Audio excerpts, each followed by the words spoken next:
Baik, Malaysia dijangka mampu mencapai pemulihan ekonomi yang memberansangkan pada suku keempat tahun ini dan menurut Menteri di Jabatan Perdana Menteri, Portfolio Ekonomi Datuk Seri Mustafa Mohamed, pemulihan itu mampu dicapai jika langkah kerajaan dalam meningkatkan pemberian vaksin serta pematuhan SOP yang ketat oleh rakyat dapat dilakukan.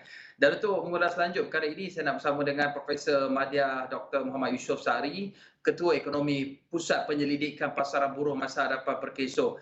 Assalamualaikum, selamat pagi Prof. Selamat pagi, Hakim. Prof, kalau kita tengok sekarang ni vaksin sudah semakin banyak diberikan dan proses pemulihan ekonomi juga akan bermula tidak lama lagi. Tapi pada pandangan Prof, dengan kelancaran program vaksinasi ini, sektor mana yang akan pulih dahulu menjelang suku keempat tahun ini ataupun ketika lebih banyak sektor-sektor dapat dibuka?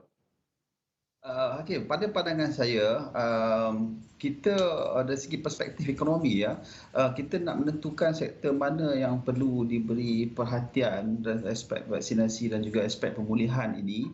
Kita perlu lihat kepada tumpuan kepada sektor yang menjadi tunjang pada ekonomi Malaysia ini. Maksud saya di sini adalah kalau kita tahu bahawa sektor pembuatan, sebahagian besar sektor pembuatan dan sebahagian sektor perkhidmatan, ada sub-sub sektornya yang kita katakan dia menjadi drivers ataupun pemacu pada sektor-sektor lain di Malaysia ini. Jadi tumpuan kita sepatutnya kita terarah kepada sektor-sektor berkenaan. Kalau saya ambil contoh sektor contohnya pembuatan makanan dan minuman, itu adalah satu contoh sektor yang kita kata sektor strategik dalam sektor kunci kepada pertumbuhan ekonomi kita secara keseluruhannya, dan contoh sektor lain adalah seperti sektor pembuatan minyak dan lemak. Ini dua contoh yang saya berikan dekat sini Jadi pada pandangan saya tumpuan perlu ke arah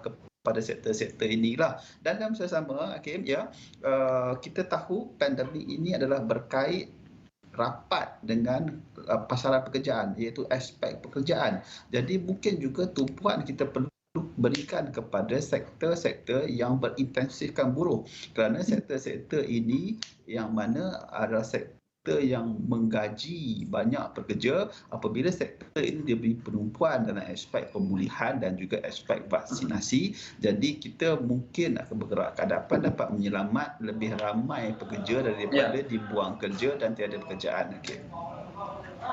Prof sebut mengenai sektor pekerjaan dan saya nak pergi kepada skop PKS. Kalau kita lihat PKS ini antara yang banyak mendapat insentif dan juga bantuan dalam banyak pakej-pakej perancangan. Cumanya apabila mereka ini kembali ingin beroperasi, ia memerlukan kekuatan kewangan ataupun financial stamina untuk kembali mengambil pekerja ataupun beroperasi pada skala penuh. Adakah Prof merasakan perlu ada mungkin bukan pakej rancangan ataupun mungkin bantuan ataupun suntikan kepada perusahaan kecil dan sederhana ini untuk mereka mampu beroperasi pada skala yang dipertingkatkan, mula-mula mungkin kecil tapi lama-lama dapat dibesarkan. Contohnya seperti program subsidi upah yang sedikit sebanyak membantu untuk mengekalkan pekerjaan ketika mana ekonomi tidak banyak bergerak ketika kita dalam tempoh perintah Kuala Pergerakan.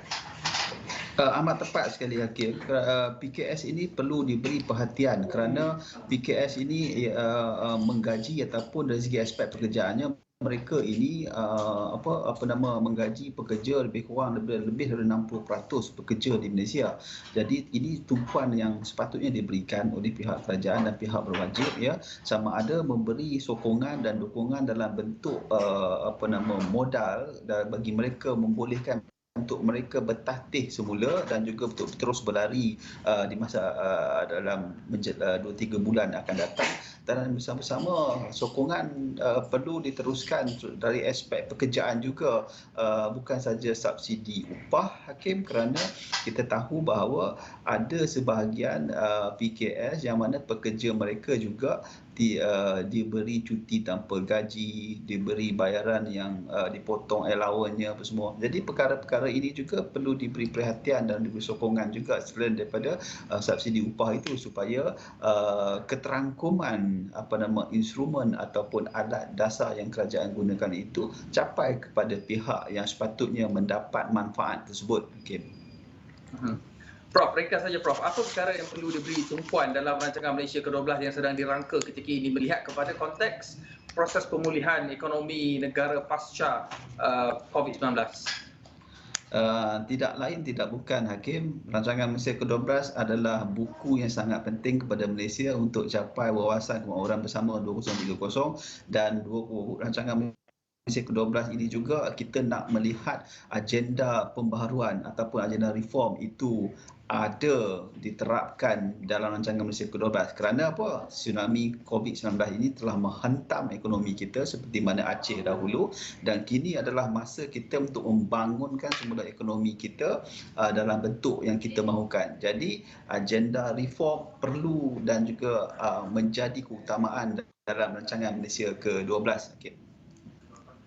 Terima kasih Profesor Maida Dr. Muhammad Yusof Sehari, Ketua Ekonomi Pusat Penyelidikan Pasaran Buruh Masa Harapan Perkeso, atau Perkonsel itu tadi. Baik, kita berhenti seketika, kembali selepas ini.